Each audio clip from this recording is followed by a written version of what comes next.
अस्सलाम वालेकुम स्टूडेंट्स। आज की हमारी fourth video of branch accounts के अंदर मैं आप लोगों को खुशामदीद कहता हूँ। आज हम लोग जिस टॉपिक को कवर करने के लिए जा रहे हैं वो हमारे पास है स्टॉक एंड डेटर सिस्टम। इससे पहले हम लोगों ने ब्रांच अकाउंट्स के ऊपर तकरीबन 3 वीडियो बना चुके हैं। अगर आप लोगों ने वो नहीं देखी तो काइंडली इसकी प्लेलिस्ट के अंदर जाएं, यानी ब्रांच अकाउंट की प्लेलिस्ट के अंदर जाएं और वहाँ पे जाके पहली 3 वीडियोस जो हैं वो काइंडली पहले देखें, उसके बाद फिर इस टॉपिक के ऊपर आएँ, अदरवाइज़ आपको समझ नहीं आएगी। तो आज की वीडियो समझाने से पहले मैं आप लोगों को ये बता रहा हूँ कि ब्रांच अकाउंट्स हम लोग पढ़ रहे हैं in respect of dependent branches. Dependent branches हम लोगों ने इससे पहले जो वीडियोस के अंदर हम लोगों ने टॉपिक जो है वो कवर किए हैं वो ये है। काइंडली जाके वहाँ पे आप लोग जो है ना वो प्लेलिस्ट जो है ना वो देख लें, ताकि आप लोगों को इस टॉपिक के ऊपर यानी ब्रांच अकाउंट्स के ऊपर जो है जो सीरीज़ ऑफ वीडियोस है वो आप लोगों को उसके अंदर स्टेप बाय स्टेप जो आपको समझ आ सके। और जो पिछली वीडियोस के अंदर हम लोगों ने टॉपिक्स कवर किए हैं वो ये है कि सबसे पहले हम लोगों ने इंट्रोडक्शन ऑफ ब्रांच पढ़ा कि ब्रांच बेसिकली होती क्या है। उसके बारे हम लोगों ने कंप्लीट थ्योरी और उसको शॉर्ट करके बेसिक उसका कॉन्सेप्ट जो होता है हम लोगों ने इसको वो कवर अप किया, ठीक है। उसके बाद हम लोगों ने उसी के अंदर कवर किया कि एक ब्रांच की जो ज़रूरत है वो क्यों महसूस होती है। ब्रांच और डिपार्टमेंटल अकाउंट्स का, branch accounts versus departmental accounts का आपस में डिफरेंस क्या होता है, हम लोग क्यों करते हैं। जैसा कि हम लोग पहले डिपार्टमेंटल अकाउंट्स, ब्रांच अकाउंट हम लोग अभी पढ़ रहे हैं। उससे पहले हम लोग कंसाइनमेंट अकाउंट जो हम लोग पढ़ चुके हुए हैं। तो ये एक स्टेप बाय स्टेप है कि जैसे ही एक कंपनी जो होती है अगर वो ग्रोथ करना शुरू होती है तो सबसे पहले वो आती है डिपार्टमेंट के ऊपर कि अपने डिपार्टमेंट जो है ना उनको इंक्रीज़ करना शुरू कर देती है। उसके बाद वो नेक्स्ट जो मूव करती है ना वो मूव करती है, यानी हम लोग ये कह सकते हैं कि सबसे पहले अगर जैसे ही उसकी ग्रोथ होती है तो वो जाते हैं डिपार्टमेंट की तरफ कि इसके डिपार्टमेंट जो है ना वो बना दो हर एक के।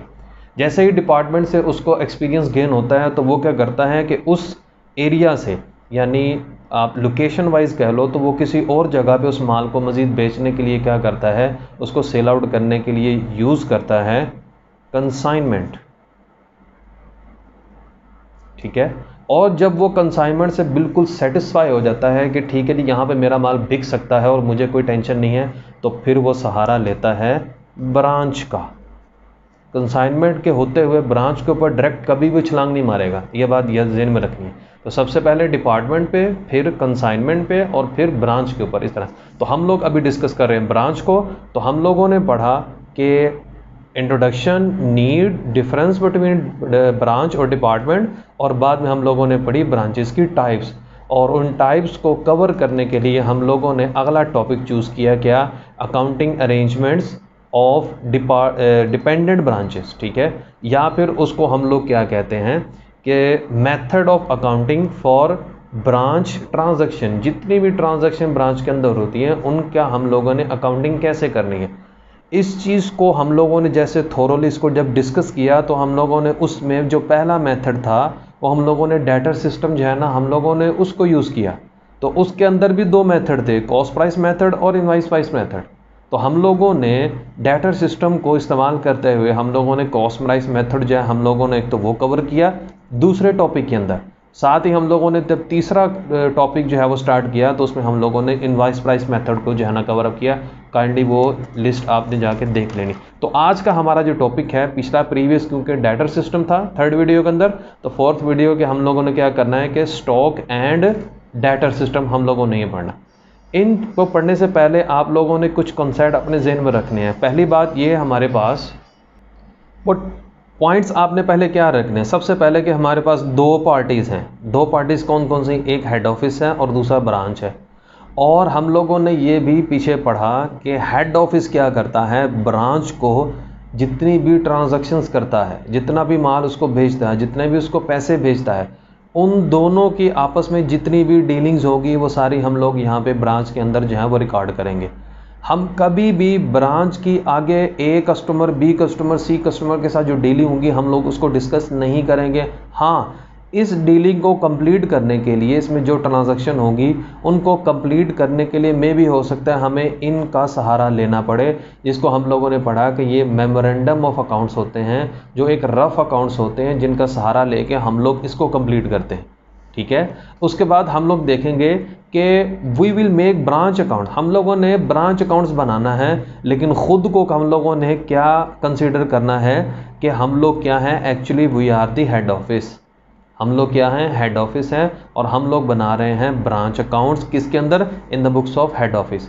हेड ऑफिस की बुक्स के अंदर हम लोग क्या कर रहे हैं, ब्रांच अकाउंट्स बना रहे हैं, और हम क्या हैं, हेड ऑफिस। हम क्या हैं, हेड ऑफिस। इस चीज़ को ज़हन में रखना है। तो चलिए स्टार्ट करते हैं हम लोग आज का टॉपिक। आज का टॉपिक हमारा क्या है कि स्टॉक एंड डेटर सिस्टम। तो कुछ क्वेश्चन आप लोगों ने अपने माइंड के अंदर लेके आने हैं। सबसे पहले हम लोग इसकी बेस पढ़ेंगे। तो बेस क्या होती है कि हम लोग देखने जा रहे हैं स्टॉक एंड डेटर सिस्टम, लेकिन हम लोग ये देखेंगे कि यार हम लोग इसको क्यों यूज़ करने के लिए जा रहे हैं, क्या वजह बनी। हम लोग डेटर से भी हम लोग जो है ना सारा कुछ ले सकते थे, फिर हम लोग ये क्यों कर रहे हैं।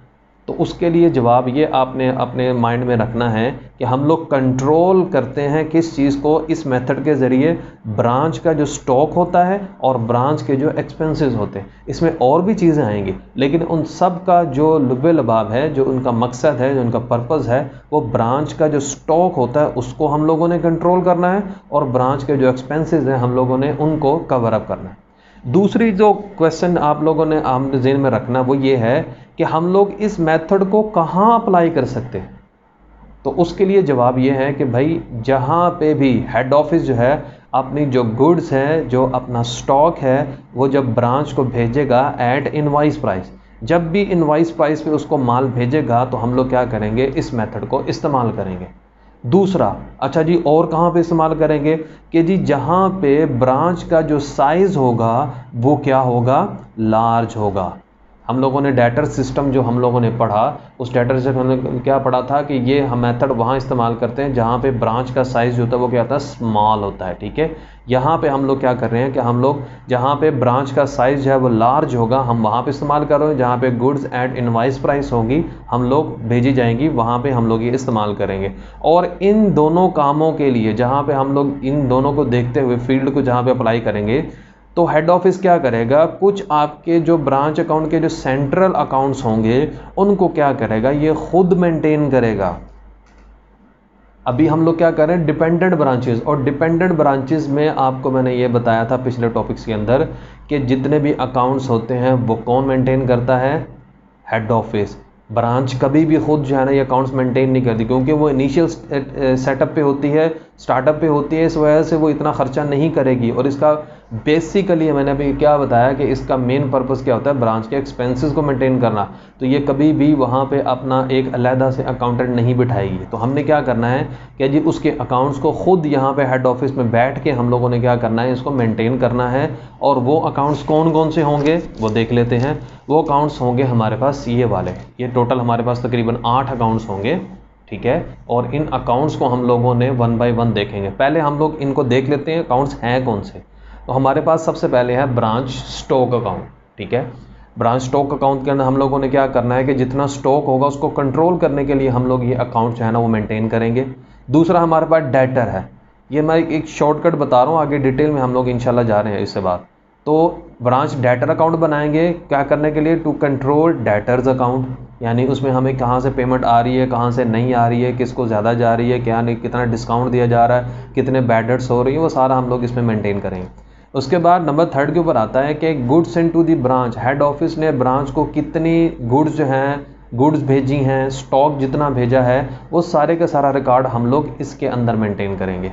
उसके अगला नंबर 4 पे हमारे पास आता है ब्रांच कैश अकाउंट। आया कि ब्रांच सेल कितना कर रही है, कितना कैश आ रहा है और कितना कैश वो ब्रांच को वापस हेड ऑफिस को वापस भेज रही है, हेड ऑफिस ब्रांच को कितना कैश भेज रहा है, ये सारे का सारा हम लोग इंशाल्लाह यहाँ पे मेंटेन करेंगे, इसके अंदर देखेंगे। नंबर 5 पे हमारे पास है ब्रांच एक्सपेंसेस का, क्योंकि हम लोगों ने पढ़ा कि हम ये अकाउंट किस लिए बना रहे हैं, ब्रांच स्टॉक को मेंटेन करने के लिए और एक्सपेंसेस को मेंटेन करने के लिए। तो एक्सपेंसेस में जारी बात है कैश भी आ जाएगा, इसी के अंदर हमारे पास जो है वो डेटर्स, ये मुख्तलिफ सारे बीच में आएंगे। तो हम लोगों ने एक्सपेंसेस को मेंटेन करने के लिए ब्रांच में आया कि कितने एक्सपेंसेस हो रहे हैं वो सारे के सारे हम लोग इसके अंदर कवर अप करेंगे। इसी तरह ब्रांच एडजस्टमेंट अकाउंट आ जाता है। ये हम लोग सिर्फ और सिर्फ उसी वक्त हम लोग मेंटेन करते हैं जब हमारी गुड्स जो है वो एट इनवाइस प्राइस पे भेजी जा रही हों। हम लोगों ने पहले पढ़ा है कि हम लोग इस मेथड को कहाँ अप्लाई करते हैं, वहाँ अप्लाई करते हैं जहाँ इनवाइस प्राइस मेथड इस्तेमाल किया जा रहा हो। दूसरा, जहाँ पे ब्रांच का साइज़ लार्ज हो। ठीक है, जब इनवाइस प्राइस पे गुड्स भेजी जाएंगी तो हम लोगों ने उसकी लोडिंग भी तो करनी है, लोडिंग भी तो निकालनी है। तो लोडिंग निकालते वक्त हम लोग क्या करेंगे, एडजस्टमेंट अकाउंट को यूज़ करेंगे। और इसी की मदद से, ब्रांच एडजस्टमेंट की मदद से, इसमें से जो हमारे पास ग्रॉस प्रॉफिट आएगा उसकी मदद से हम लोग क्या करेंगे, ब्रांच का प्रॉफिट एंड लॉस निकालेंगे, नेट प्रॉफिट एंड लॉस निकालेंगे। ठीक हो गया। जैसे हम लोग फाइनल अकाउंट में बनाते थे सेम एज इट इज़ वैसा ही हम लोग बनाएंगे। और एट द एंड हम लोग क्या करेंगे, फिक्स एसेट अकाउंट बनाएंगे और इसके अंदर हम लोगों ने क्या मेंटेन करना है। और आखिरी हमारा जो इसमें अकाउंट है फिक्स एसेट अकाउंट, इसमें हम लोग क्या करेंगे कि जो हम लोगों ने फिक्स एसेट ब्रांच को प्रोवाइड किए हुए हैं अपने जो सेल है उसको कंटिन्यू करने के लिए, अपनी वर्किंग को कंटिन्यू करने के लिए, तो हम लोग ये देखेंगे आया कि उसका जो क्या ओपनिंग बैलेंस पड़ा हुआ है, क्या उसको मज़ीद परचेज़ करके दिया है, और उसमें से जो जो डेप्रिसिएशन है हम लोग उसमें लेस कर देंगे। ये बिल्कुल सिंपल सा अकाउंट होता है, ये हम लोग आगे बढ़ेंगे। तो स्टार्ट करते हैं हम लोग इनकी आगे मज़ीद एक्सप्लेनेशन के ऊपर। ठीक है, तो सबसे पहले हमारे पास जो आता है वो है जी हमारे पास ब्रांच स्टॉक अकाउंट। तो ब्रांच स्टॉक अकाउंट क्या चीज़ है, क्या भला है, तो इसके बारे में हम लोग थोड़ी सी इसकी ना बेस पढ़ लेते हैं कि ये ब्रांच स्टॉक अकाउंट आखिरकार हम लोग क्यों बनाते हैं। तो हम लोगों ने पढ़ा कि हम लोग बेसिकली इसको इस वजह से बनाते हैं कि पहली बात तो ये है कि इसके ऊपर जितना भी माल हम लोग भेज रहे होते हैं ब्रांच को, वो एट इनवाइस प्राइस के ऊपर भेज रहे होते हैं। और दूसरा, हम लोगों का इसको बनाने का मकसद जो होता है वो ये होता है to control branch stock. Branch का जो स्टॉक होता है उसको हम लोगों ने क्या करना होता है, कंट्रोल करना होता है। और जितनी भी हम लोगों ने यहाँ पे ट्रांजैक्शंस को रिकॉर्ड करेंगे अकाउंट्स के अंदर, वो सारी की सारी रिकॉर्ड किसको कर रही होंगी कि हम लोगों ने कौन कौन सा स्टॉक जो है वो एट इनवाइस प्राइस के ऊपर हम लोगों ने ब्रांच को भेजा है। बेसिकली हम लोगों ने इसमें क्या रिकॉर्ड करना है कि कितना स्टॉक इनफ्लो हुआ, कितना स्टॉक आउटफ्लो हुआ। हम लोगों ने इस चीज़ को मेंटेन करना है कि कितना हमारे पास स्टॉक आया, कितना हमसे स्टॉक गया। हम लोगों ने इस चीज़ को मेंटेन करना है इसके अंदर। और इसके अंदर देखते हुए अगर हम लोग स्टार्ट करें तो ब्रांच स्टॉक को ओपन करने के लिए, यानी इसको स्टार्ट करने के लिए हम लोग सबसे पहले इसका स्टार्टअप लेते हैं कि हमारे पास उसका ओपनिंग बैलेंस कितना पड़ा हुआ है। जो जितना हमारा उसका ओपनिंग बैलेंस, और ये वही ओपनिंग बैलेंस होगा जो पिछले साल का क्लोजिंग होगा। तो जो क्लोजिंग उसके पास पड़ा होगा वो हमारे पास यहाँ पे ओपनिंग बन जाएगा इस साल का। जैसे हमारे पास इस वक्त 2020 चल रहा है तो 2019 का 2020 के अंदर हमारा ये क्या बन जाएगा, ओपनिंग बैलेंस बन जाएगा। और ओपनिंग बैलेंस कौन सा, कि जो एट ब्रांच के ऊपर हमारे पास पड़ा होगा, और जो भी अगर कोई हमारा इन ट्रांजिट होगा हमारा, वो भी इसके अंदर ओपनिंग बैलेंस के अंदर हम लोग यहाँ पे शो कर देंगे।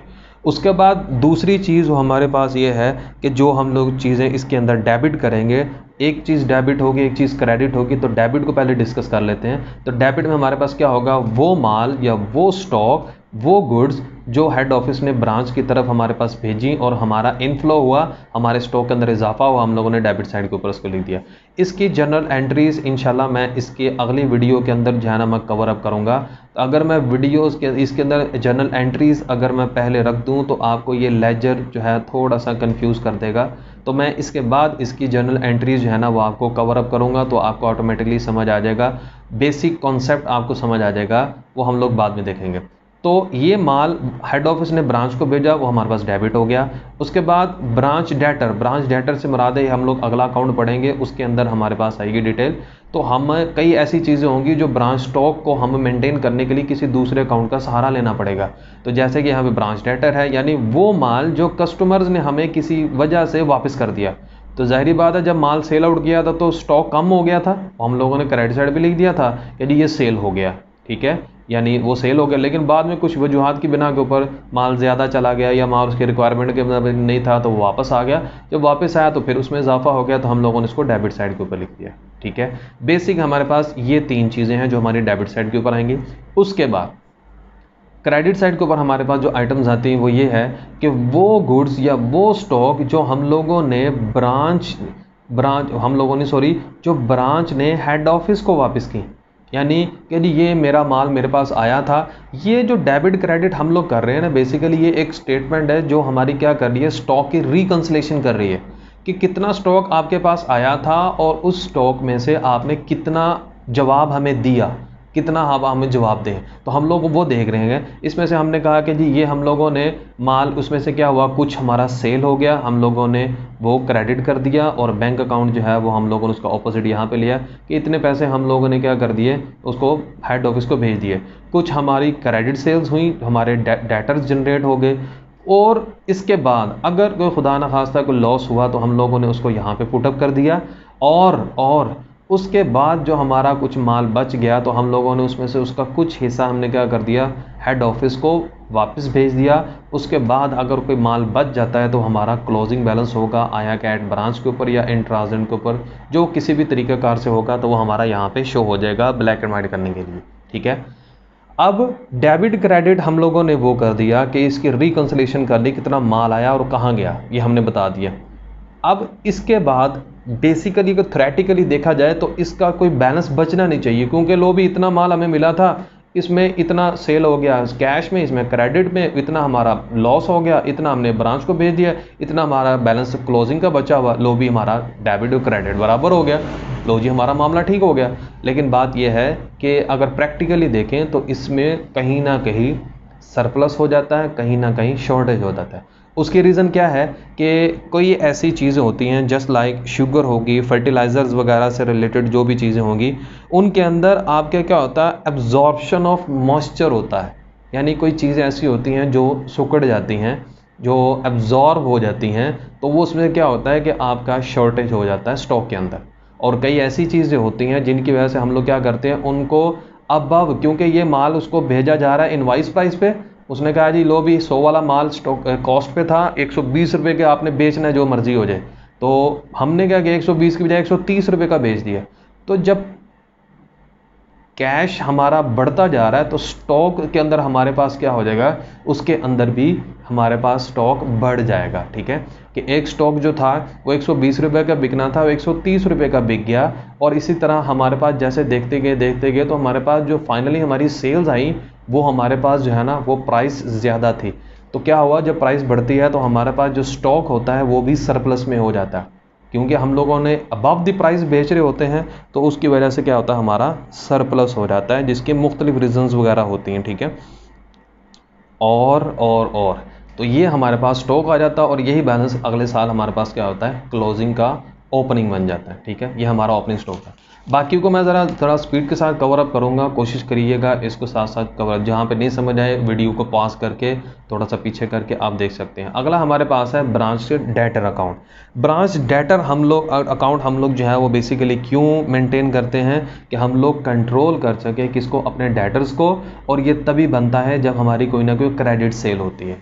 ठीक है, कि जब भी हमारी कोई क्रेडिट सेल होगी तो हमें ब्रांच डेटर अकाउंट बनाना पड़ेगा। और ये किस लिए बनाया जाता है, डेटर्स को कंट्रोल करने के लिए, कि भाई उसकी पेमेंट के अंदर कहीं ऊंच नीचा हो जाए, उसमें ज़रा ध्यान रखना।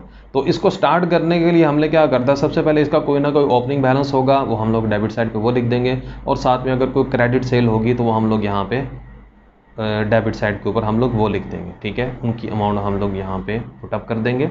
यानी जितने हमारे डेटर्स बढ़ते जाएंगे वो हमारे डेबिट साइड पे आते जाएंगे, और डेटर्स में अगर कोई कमी होगी, उसमें कोई भी मसला आएगा, तो वो हमारे पास क्रेडिट साइड पे होगा। फॉर एग्जांपल, अगर हमारे डेटर्स में से कलेक्शन होगी तो हमारे डेटर्स ख़त्म हो गए तो वो तो क्रेडिट हो गए, तो हमारे जितना बैलेंस आया था बैंक का, उसको बैंक को हम लोगों ने क्या कर दिया, हेड ऑफिस को हम लोगों ने भेज दिया। ठीक है, उसके बाद कुछ हमारे एक्सपेंसेस हो गए ब्रांच के डेटर से रिलेटेड। वो क्या होते हैं, हम लोगों ने कुछ डेटर को डिस्काउंट अलाउ कर दिया, कुछ डेटर हमारे मर खप गए, बैड डेट्स हो गए, जिनका हमें उम्मीद हो गई लो भी ये बैड हो चुके हैं। ठीक है, हम हमें ये इससे पैसे नहीं मिलने वाले, चाहे जो मर्जी कर लो, वो हम लोगों ने यहाँ लिख दिए। और एट द एंड कुछ हमारा जो ब्रांच का जो स्टॉक है वो हमारा क्या हो गया, रिटर्न हो गया, यानी वो माल हमारे पास क्या हो गया, वापस आ गया, तो वो हमारे पास क्या हो जाएगा, क्रेडिट हो जाएगा। ठीक है, यानी जारी बात है, वो वहाँ पे डेटर्स हमारे क्या होने थे, डेबिट होने थे। जब माल वापस आ गया तो डेटर्स हमारे क्रेडिट हो गए, वो हमारा माल यहाँ पे वापस आ गया। ठीक है, तो ये उसके बाद एट द एंड क्या हो जाएगा, कि डेबिट में से क्रेडिट लेस कर देंगे तो ऑब्वियसली डेबिट साइड बड़ी होगी, तो उसमें से आप ये लेस करोगे तो आपके पास क्रेडिट में इसका बैलेंस आ जाएगा डेटर्स का, जो कि बैलेंस डेबिट का ही होगा लेकिन क्रेडिट साइड शो किया और अगले साल वो डेबिट साइड पे आपका शो हो जाएगा। ठीक है, ये तो हमारा ब्रांच का डेटर अकाउंट। ठीक हो, उसके बाद अगला हमारे पास जो आता है वो आता है goods sent to the branch. ये क्यों होता है? टू फाइंड आउट, ये क्यों बनाया जाता है? To find out net goods sent to the branch, यानी जो हम लोगों ने, अब क्योंकि गुड्स हम लोग एट इनवाइस प्राइस भेजी जा रही हैं तो इसको बनाने का मकसद ये होता है कि हम लोग ये देख सकें कि हमारी जो नेट गुड्स हैं, यानी हम लोगों जो नेट वैल्यू कह लो कि net value of goods, to find net value, ठीक है, net value of goods sent to the branch, कि जो हेड ऑफिस ने ब्रांच को भेजी उसकी नेट वैल्यू निकाली जाए। तो सबसे पहले इसमें हम लोग जो है ना वो स्टार्ट कर लेते हैं। स्टार्ट कैसे करेंगे कि अब क्योंकि ये अकाउंट्स जो हैं वो हेड ऑफिस की बुक्स के अंदर भरने, यानी ये हमेशा याद रखिएगा जब भी आपने अकाउंट्स बनाने हैं तो उसमें क्या करना है आपने, in the books of head office, head office की बुक्स के अंदर हम लोग क्या बना रहे हैं, goods sent to the branch, ये अकाउंट बना रहे हैं इसके अंदर। ठीक है, तो हम लोगों ने क्या देखा कि हम लोग सबसे पहले उसको स्टार्ट करते हैं क्रेडिट साइड से, कि जो माल हमने ब्रांच को भेजा वो हमारा क्रेडिट साइड पे आ गया। और कुछ माल ऐसा होता है जो हम लोग हेड ऑफिस से नहीं लेते, वहाँ से माल लाना थोड़ा सा मुश्किल हो जाता है या टाइम लैप्स होता है कि जिसकी वजह से हमारे को मसला आ जाता है, टाइम नहीं होता कि हम लोग हेड ऑफिस से इतना टाइम लगा के माल मंगाएं। तो हम लोग क्या करते हैं, एक ब्रांच से दूसरी ब्रांच की हेल्प ले लेते हैं। तो हम लोग क्या करते हैं कि अगर किसी और ब्रांच से हम लोग माल उठाते हैं तो वो हमारे पास यहाँ पे आता है, यानी ये वो माल जो हम लोगों ने उधर से हेड ऑफिस से लिया है, ये वो माल जो हमें इंटर डिपार्टमेंटल भी इसको बोलते हैं, कि एक ब्रांच से दूसरी ब्रांच की तरफ जो है ना आपने हेल्प आउट करने के लिए उससे कुछ पैसे ले लिए या फिर उससे कुछ माल ले लिए। जब उससे माल लिया तो जाहिर बात है हमारे यहाँ पे आ गया, हम लोगों ने उस ब्रांच से रिलेवेंट हम लोगों ने लिख लिया कि ये माल उसको गया यहाँ पे। ठीक है, उसके बाद हमारे पास यहाँ पे उसकी डेबिट साइड आ जाती है। तो डेबिट साइड के अंदर क्या आ जाता है कि हमारे पास वो माल जो हम लोगों ने हेड ऑफिस को रिटर्न किया, वापस किया, या वो माल जो हम लोगों ने ट्रांसफ़र किया, ट्रांसफ़र से मुराद है जो हम लोगों ने माल या तो ख़ुद हम लोगों ने किसी ब्रांच को दिया या फिर जो ब्रांच से लिया हुआ था वो हम लोगों ने उसको वापस कर दिया, वो हमारा यहाँ पे डेबिट साइड के ऊपर आ जाएगा। ठीक है, और एट दी एंड हमारे पास क्या होता है कि ब्रांच की एडजस्टमेंट हमारे पास यहाँ पे करते हैं कि ये जो माल हम लोगों ने ब्रांच को भेजा अब क्या करनी है, इन दोनों के लिहाज से या इसके लिहाज से जो हम हेड ऑफिस की तरफ से माल गया था, दोनों को जारी बात है वो इनवाइस प्राइस पे ही जाएगा। तो हम लोग उसकी क्या करेंगे, लोडिंग करेंगे, उसमें से जो प्रॉफिट के जो अमाउंट हायर, यानी वो प्राइस जो कि कॉस्ट से अबव थी वो हम लोग यहाँ पे उसकी लोडिंग कर देंगे। और एट दी एंड हमारे पास जो आंसर आएगा, अगर आपका जिसको आप ब्रांच आपकी जो है अगर वो ट्रेडिंग से रिलेटेड है तो आप उसको क्या करोगे, परचेज़ अकाउंट के नाम से जो है ना आप उसको क्या कर दोगे, डेबिट साइड पे उसका बैलेंसिंग फिगर कर दोगे। और अगर आपके पास वो मैन्युफैक्चरिंग से रिलेटेड आपकी डीलिंग हो रही है तो आप क्या करोगे, ट्रेडिंग अकाउंट्स के है ना मद के अंदर बैलेंसिंग फिगर आपके पास यहाँ आ जाएगा। यानी ऑब्वियसली आपकी क्रेडिट साइड ही बड़ी होगी, क्रेडिट साइड में से डेबिट साइड हो जाएगा और आपके पास यहाँ पे बैलेंसिंग फिगर आ जाएगा। ठीक है, और इसके बाद हमारे पास आता है नंबर 4। तो नंबर 4 के अंदर हमारे पास आता है कि ब्रांच का कैश अकाउंट। कैश अकाउंट ये क्यों बनाया जाता है, इसका पर्पज़ क्या होता है? तो भाई इसका पर्पज़ ये होता है कि हेड ऑफिस क्या कहता है कि भाई क्या तू मुझे थोड़ी थोड़ी सेल करके मुझे कैश भेज रहा है, तो इस तरह कर, आपके पास जो कैश पड़ा हुआ है उसको क्या कर ले, होल्ड कर ले, अपने पास रख, और उस होल्ड किए हुए कैश को क्या कर, तू यूटिलाइज़ कर। यूटिलाइज़ किन के अंदर कर, अपने जो इंटरनल एक्सपेंसेस वगैरह होते हैं आप उनको क्या करो, यूज़ करो। और इंटरनल एक्सपेंसेस जितने भी होते हैं उनको यूज़ करने के बाद कुछ इंटरवल, ये इंटरवल है, इंटरवल से मुराद है कुछ वक्फों के लिहाज से, यानी वक्फों से, मसलन महीने बाद, 2 महीने बाद, 6 महीने बाद, तो मुझे क्या कर दे, वही पैसा मुझे क्या कर दे, मुझे भेज दे, यानी अपने एक्सपेंसेस निकालने के बाद, और जो बच जाएगा वो तो नहीं मुझे हेड ऑफिस को मुझे वापस भेज देना। ठीक है। यानी कैश में जारी बात है, जो सेल होगी वो हेड ऑफिस को भेजी जाएगी, हेड ऑफिस क्या करेगा, उसको फिर वापस को भेजेगा, लो भी ये तुम्हारे जितने एक्सपेंसेस हैं मुझे बताओ, मैं तुम्हें कैश भेजता हूँ। वो कहता भाई इतने रफड़ों के अंदर ना पड़ो, आप क्या करो, जो होल्ड किया है उससे अपने एक्सपेंसेस को मीट करो, और जो बच जाए उसको मुख्तलिफ इंटरवल से मसलन सेल करते जाओ, 2-2 महीने बाद मुझे कैश भेजते जाओ अपने एक्सपेंसेस को मीट करने के बाद। तो इसको हम लोग स्टार्ट करते हैं ब्रांच कैश को। तो ब्रांच कैश को बनाते वक्त हम लोग क्या करते होते हैं कि एक्सरसाइज कर रहे होते हैं कि हमारे पास जितना भी कैश पड़ा हुआ है, हम लोगों ने अपने एक्सपेंसेस को मीट करने के बाद जो हेड ऑफिस को भेजा है वो क्या है। तो इसको स्टार्ट करते वक्त हम लोग क्या करते हैं कि जो कैश हमारे पास पड़ा होता है, अब देखो इंटरवल से भेज रहे हो तो उस इंटरवल के अंदर हमारा साल भी कंप्लीट हो जाता है, तो उसी के अंदर हमारा कुछ बैलेंस भी पड़ा होता है, तो हम लोग उसको डेबिट कर देंगे यहाँ पे, ठीक है। उसके बाद अगर कोई कैश जो है वो हम लोग क्या करते हैं कि बैंक की तरह, यानी कैश हम लोग रेमिट करते हैं हेड ऑफिस को, तो हमारे पास वो क्या हो जाएगा, कैश यानी कि वो तो इधर आएगा।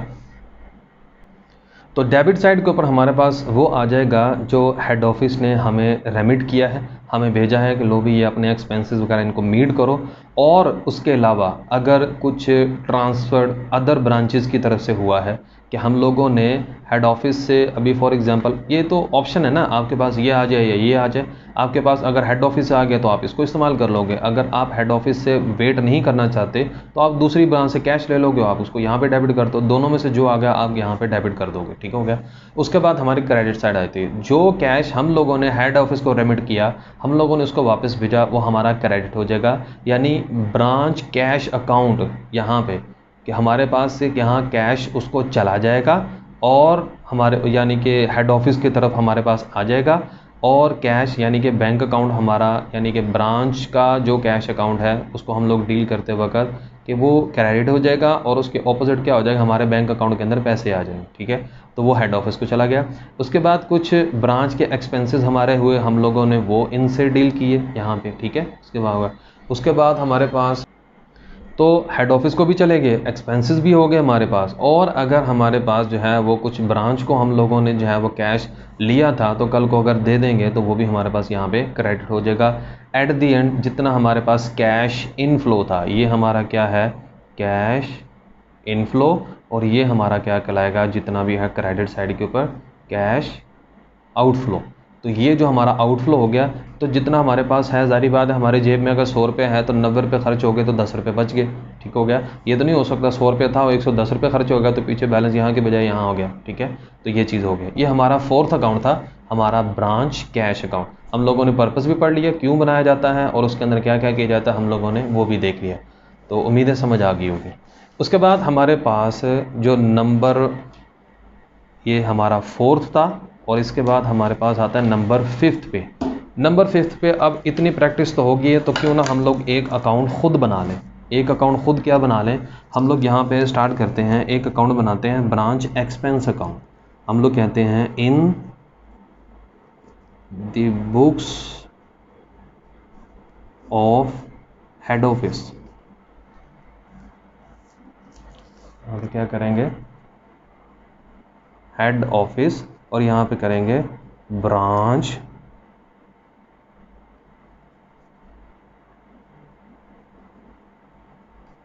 एक्सपेंसेस अकाउंट, ठीक है। यहाँ पे आप लोगों ने क्या करना है, अब ये मैं अकाउंट खुद आपको बना के दिखा रहा हूँ, वो तो टाइम सेविंग के लिए मैंने किया था।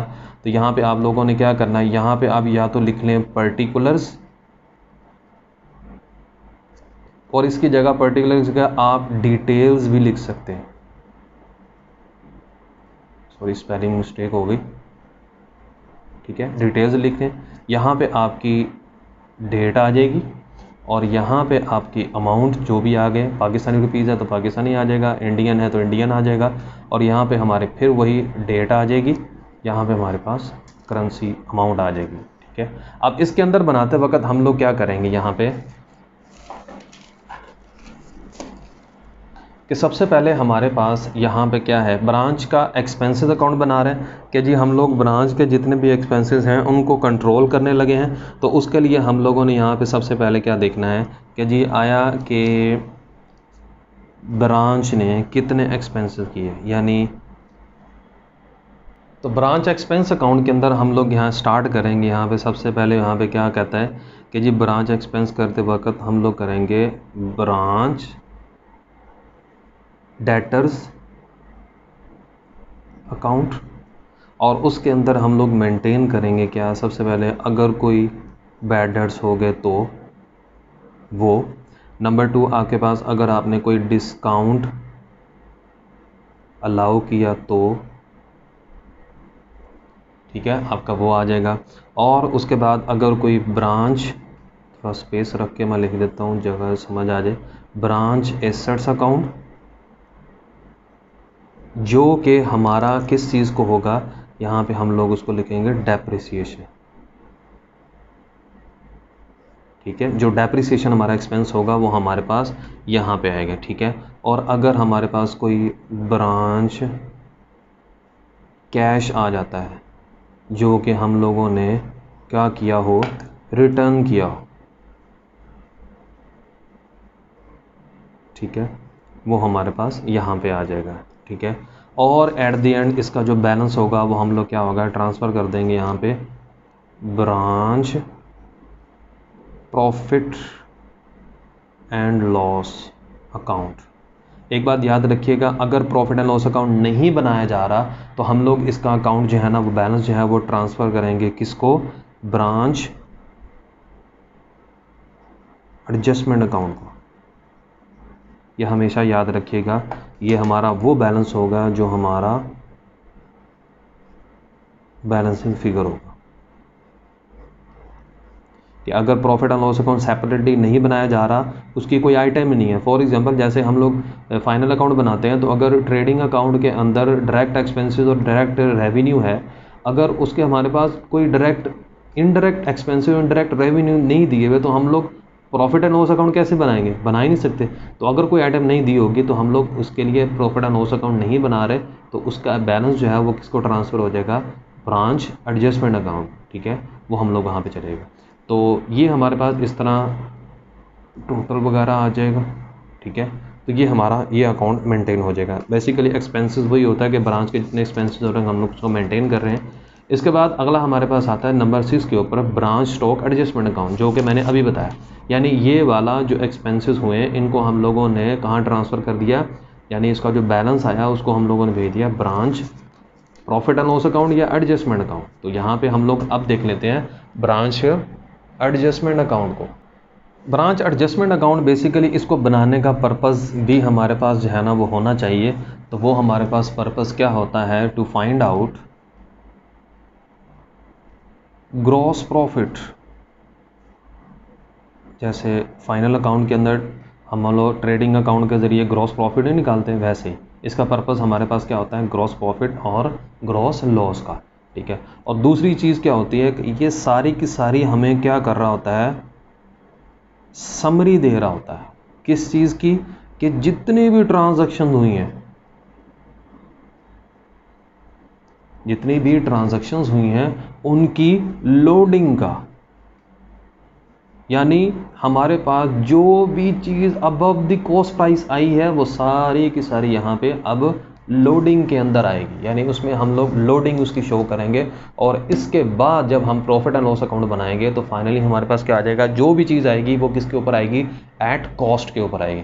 तो इसको अगर हम लोग स्टार्ट करते हैं तो हमारे पास क्या होता है कि अगर ये अकाउंट जो होता है स्टार्ट किया जाता है हमारे पास स्टॉक रिज़र्व क्रेडिट साइड के ऊपर, कि स्टॉक रिज़र्व हमारे पास होता है जो हमारे पास ओपनिंग स्टॉक की लोडिंग को शो कर रहा है। यानी इसमें हमारे पास जितने भी ये ओपनिंग स्टॉक होता है इसकी यहाँ पे हम लोग बेसिकली हम लोग देखा होगा ओपनिंग स्टॉक के अंदर सबसे पहले ओपनिंग स्टॉक यहाँ बैलेंस लिखते हैं, तो वो एट द इनवाइस प्राइस होता है कि वो इनवाइस प्राइस पे भेजा होता है। तो हम लोग क्या करते हैं, उसकी लोडिंग निकालते हैं कि उसमें से जितना अबव द प्राइस ऐड हुआ वो हम लोग निकाल के यहाँ पे शो कर देते हैं। इसी तरह हम लोगों ने जो गुड्स ब्रांच को भेजी हुई हैं हम लोगों ने वो भी अबव दी कॉस्ट प्राइस भेजा हुआ, यानी इनवाइस प्राइस पे भेजी हुई हैं, तो हम लोग भी उसकी लोडिंग निकालेंगे। यानी goods send to the branch जो हम लोग उसकी नेट वैल्यू जो है ना उसके ऊपर जो लोडिंग आ रही है ना वो हम लोग निकाल के यहाँ पे लिख देंगे। और उसके बाद अगर हमारे पास कोई सरप्लस था स्टॉक के अंदर, यानी जो हम लोगों ने सबसे पहले पढ़ा था स्टॉक अकाउंट, कि उसके अंदर अगर हमारे पास कोई सरप्लस आता है तो उसके ऑपोजिट लोडिंग की एंट्री आती है।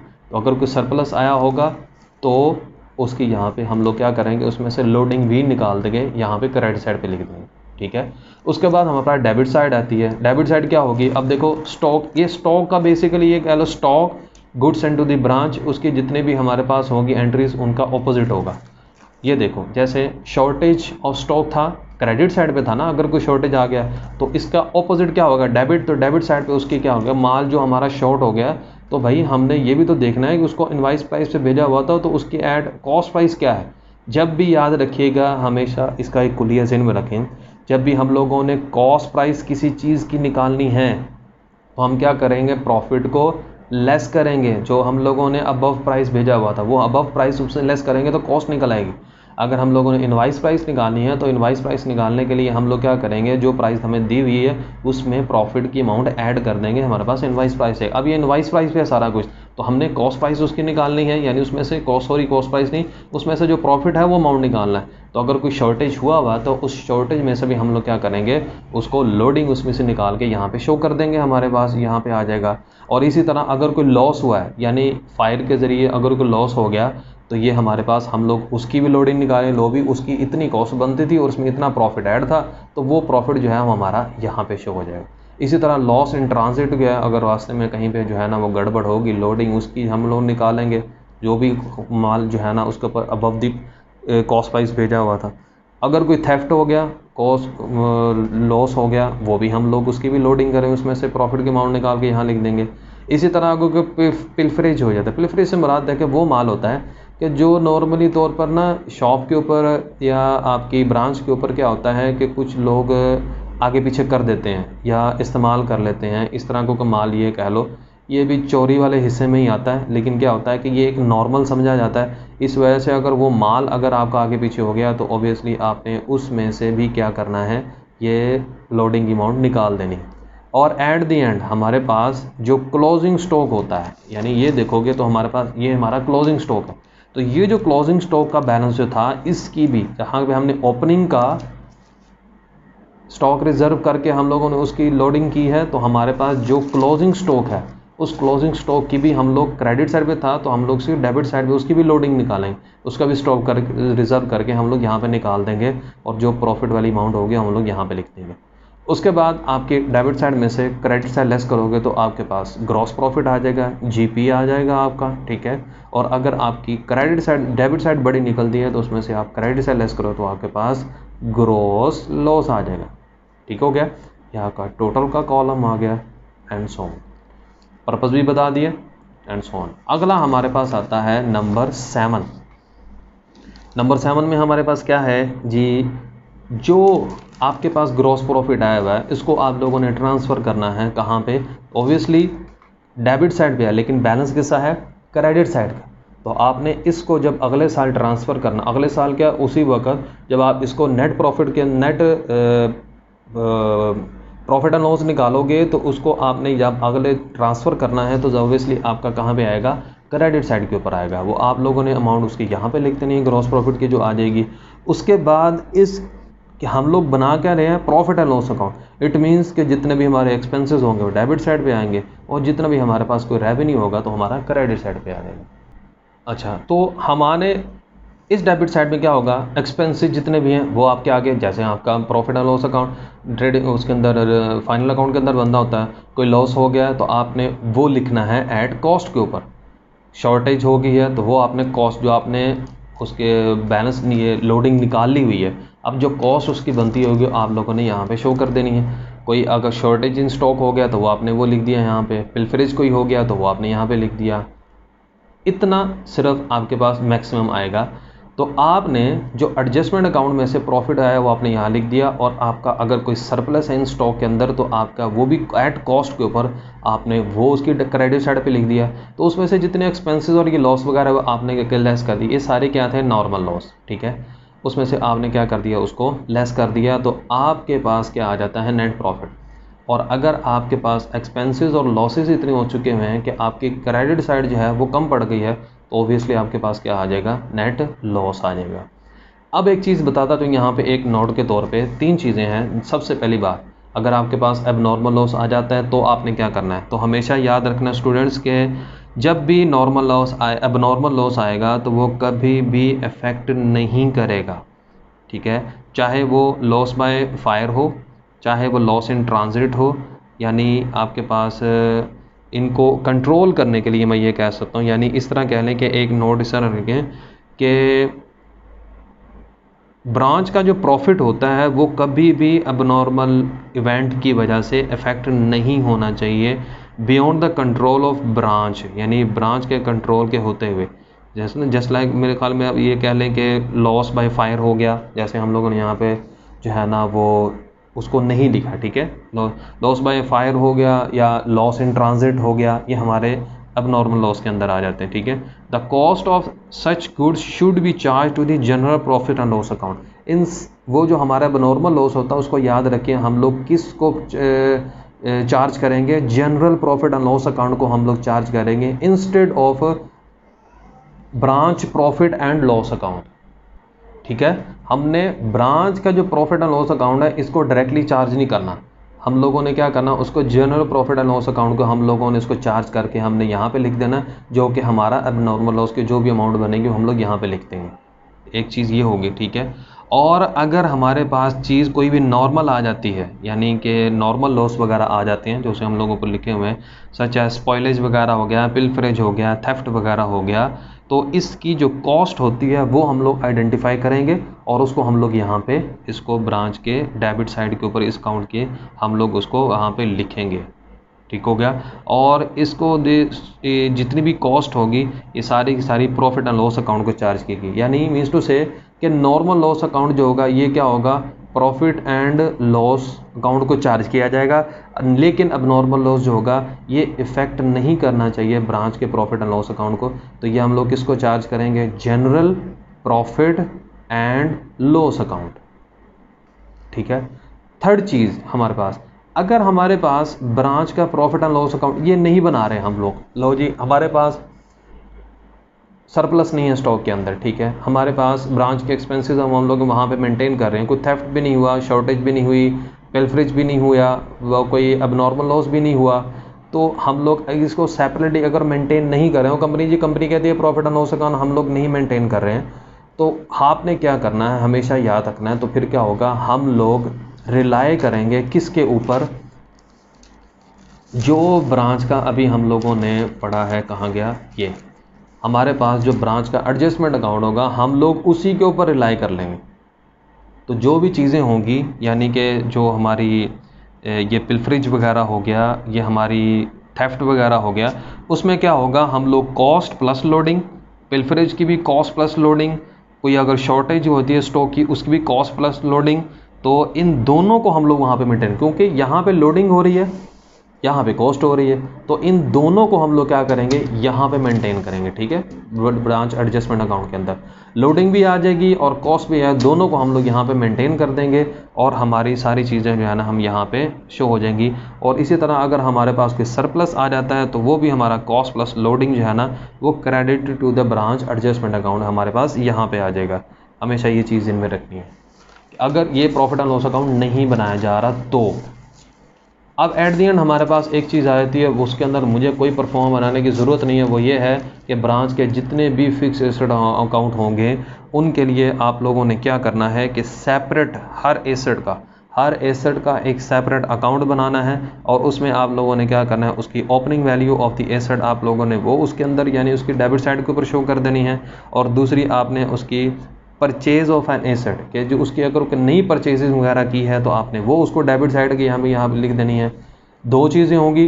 अब आपने क्या कर देना, उसकी डेबिट साइड से क्रेडिट साइड पे आपने क्या कर देना, जितनी भी उसकी डेप्रिसिएशन हुई होगी, यानी यहाँ पे क्या हो गया, ओपनिंग वैल्यू आ गई, परचेजिंग आ गई, न्यू कोई न्यू अगर किया है तो ठीक है वो आ जाएगा, और जितनी यहाँ पे डेप्रिसिएशन होगा आपकी वो आ जाएंगी। इसमें से आप इसमें से लेस कर दोगे तो आपके पास net value of fix asset आ जाएगी, जो कि हमारा फाइनल अकाउंट यानी कि 8th वन नंबर 8 अकाउंट हमारा यहाँ पे कंप्लीट हो जाता है। तो उम्मीद करता हूँ आपके पास ये जितने भी हम लोगों ने ब्रांच अकाउंट का जो हमारा मेथड था, हमारा अकाउंटिंग ट्रीटमेंट था, वो कौन सा था, हमारा स्टॉक एंड डेटर सिस्टम। कौन सा, stock and debtor system, stock and debtor system समझ में आ गया होगा। तो इंशाल्लाह उम्मीद है ये आपने पिछली वीडियोस देख के आप यहाँ पे आए होंगे। तो नेक्स्ट वीडियो तक के लिए जो है वो मुझे इजाज़त दीजिए। इंशाल्लाह नेक्स्ट वीडियो के लिए जो है दोबारा हाजिर होऊंगा और इंशाल्लाह उसमें हम लोग जर्नल एंट्रीज जो है ना उसको हम लोग देखेंगे। तो आई होप सो कि आप लोगों को समझ आ गई। नोट्स बनाएं, नोट्स बनाने के बाद अपने पास रखें और कल को कभी भी रिवीजन करने की ज़रूरत पड़े तो आप लोग वहाँ से आसानी से कर सकें। तो नेक्स्ट वीडियो के लिए मुझे इजाज़त दीजिए। Thank you so much. अल्लाह हाफिज़।